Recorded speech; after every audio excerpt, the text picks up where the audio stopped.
Friends, welcome to the e-class of Sheikh Hilgandas Kanyavalaya. Today we are going to start the second read from our supplementary reader, Lakping. The title of the read is Her Words His Vision. In Gujarati, we can say that તેણીના શબ્દો તેની દ્રષ્ટિ. Here there is a couple. અહીં એક કપલનો ઉલ્લેખ કરેલો છે. Between both the husband and wife, there must be a combination, a different type of combination, and that combination proves them successful couple during their lifetime. અહીં એક couple છે જો ચિત્રની અંદર એક એક્ઝિબિશન ચિત્રોનું પ્રદર્શન બતાવવામાં આવેલું છે અને આ કપલ તે જોઈ રહ્યું છે. જે લેડી છે એ એના હસબન્ડને ચિત્ર એક્સપ્લેન કરી રહી છે, વર્ણન કરી રહી છે. હસબન્ડના હાથમાં સ્ટિક છે, લાકડી છે, એટલે આપણને તરત એમાંથી ખ્યાલ આવશે કે આમાં હસબન્ડ પાસે સ્ટિક છે એટલે કે પોતે બ્લાઇન્ડ હોય. There is another lady behind the husband. હસબન્ડની પાછળ એક બીજી સ્ત્રી ઉભેલી છે અને she is also an observer of the exhibition. હવે તે આ પ્રદર્શન જોનાર એક વ્યક્તિ છે. Here is the story of that lady. અહીં એ લેડી છે એની વાત આપણે અહીં કરવામાં આવેલી છે. She observes the combination between the couple. તેણી નિરીક્ષણ કરે છે કે આ એક્ઝિબિશન દરમિયાન હસબન્ડ વાઇફ વચ્ચે કેવા પ્રકારનું કોમ્બિનેશન છે.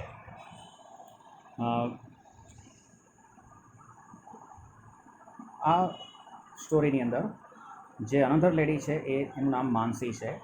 હવે એક બપોર પછીના સમયે પોતે સમય પસાર કરવા માટે એક એક્ઝિબિશનમાં જાય છે. ત્યાં આ કપલને જુએ છે જેમાં લેડી સતત બોલબોલ કરતી હોય છે અને એના હસબન્ડ તેને પેશન્ટલી સાંભળતો હોય છે. હવે એની પાછળનું કારણ છે કે હસબન્ડ બ્લાઇન્ડ થઈ ગયા હોય છે. કોઈક એક્સિડન્ટને લીધે એને પોતાની જોવાની ક્ષમતા ગુમાવી દીધી હોય છે. પણ એમની લાઈફમાં કોઈ પરિવર્તન આવતું નથી. તેની વાઈફ છે એ તેના માટે તેની આંખો બની ગઈ, તેની દ્રષ્ટિ બની ગઈ છે અને તેને લાઈફ ટાઈમ સુધી હેલ્પ કરે છે. હવે જ્યારે રિયલાઇઝ થાય છે માનસીને કે આ કયા પ્રકારની વર્તન વ્યવહાર છે એ લોકોનો, શા માટે લેડી આખો દિવસ બોલ કરે જાય છે, હસબન્ડ શા માટે પેશન્ટલી એને સાંભળી જાય છે, ત્યારે છેલ્લે એને રિયલાઇઝ થાય છે અને એને ખબર પડે છે ને એમના પ્રત્યે એક સન્માનની લાગણી, ભાવના એના મનમાં ઉદ્ભવે છે. Let's read the lesson.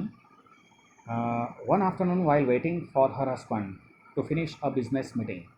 એક બપોર પછીના સમયે હસબન્ડની બિઝનેસ મિટિંગની પૂરા થવાની રાહ જોઈ રહી હોય છે. Mansi toured an art museum. ત્યારે માનસીએ એક આર્ટ મ્યુઝિયમની મુલાકાત લીધી. She was looking forward to a quiet view of the masterpieces. તેણી આવી કલાકૃતિઓની ખૂબ જ આતુરતાથી રાહ જોઈ રહી હોય હંમેશા. A young couple viewing the paintings ahead of her. તેની આગળ એક યુવાન કપલ હતું જે આ ચિત્રો પ્રદર્શની જોઈ રહ્યા હતા. ચેટર્ડ નોન સ્ટોપ બિટવીન ધેમસેલ્વ્સ. અને તે લોકો ચેટર્ડ એટલે વાતો કરવી, સતત વાતો કરવી. તેઓ એકબીજામાં સતત વાતો કરી રહ્યા હતા. શી ઓબ્ઝર્વ ધેમ અ મોમેન્ટ. એક ક્ષણ તેણે એમનું નિરીક્ષણ કર્યું. And found that the lady only talking of the time. અને તેણે જાણ્યું કે જે લેડી હતી એ જ માત્ર સંપૂર્ણ સમય સુધી બોલબોલ કરતી હતી. Mansi thought of the man. માનસીએ તે વ્યક્તિ વિશે વિચાર્યું.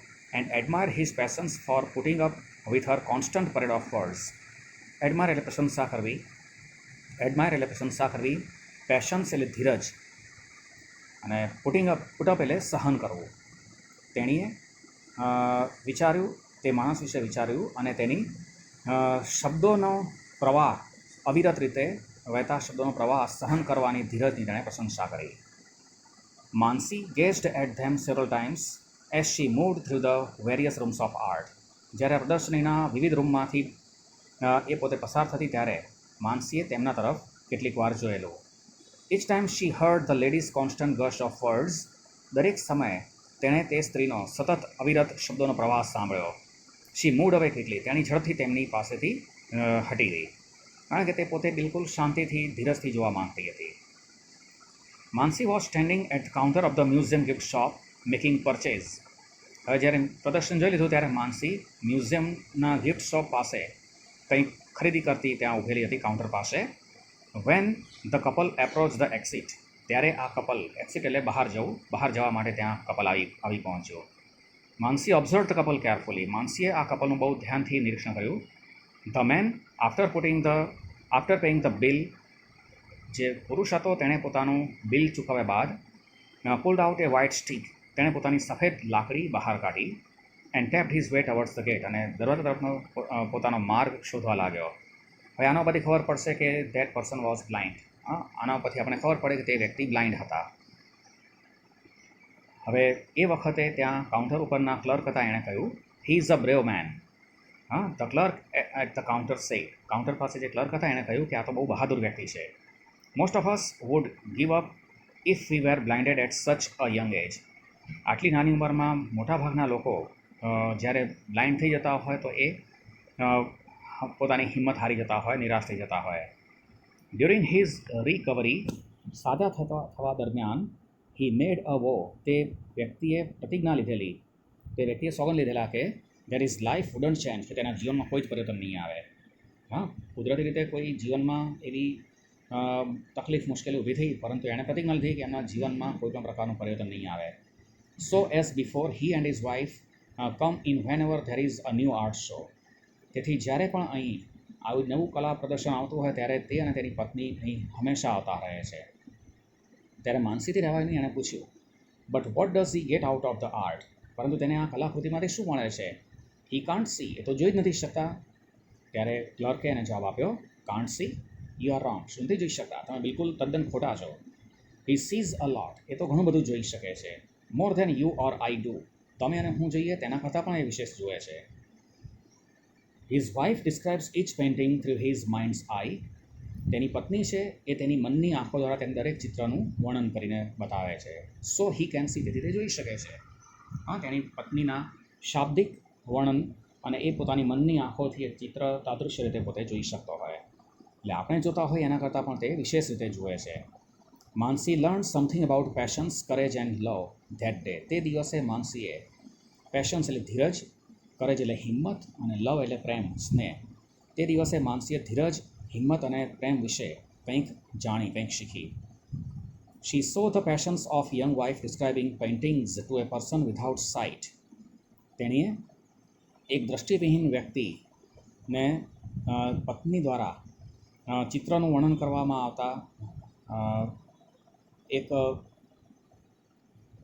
દ્રષ્ટિવિહીન વ્યક્તિને, એક ધૈર્યવાન સ્ત્રી કે જે દરેક ચિત્રનું વર્ણન કરી રહી છે એ તેણે જોયું.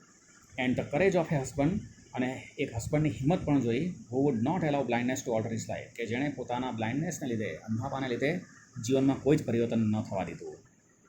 માનસી witness the love shared by the two, Mansi આ બંને વચ્ચેના સ્નેહની સાક્ષી બની રહી.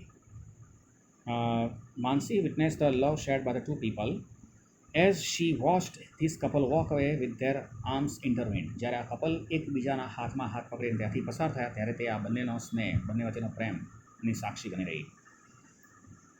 Really her words are his vision, said Mansi, એ સમયે માનસીએ કહ્યું કે ખરેખર તેણીના શબ્દો તેની દ્રષ્ટિ છે.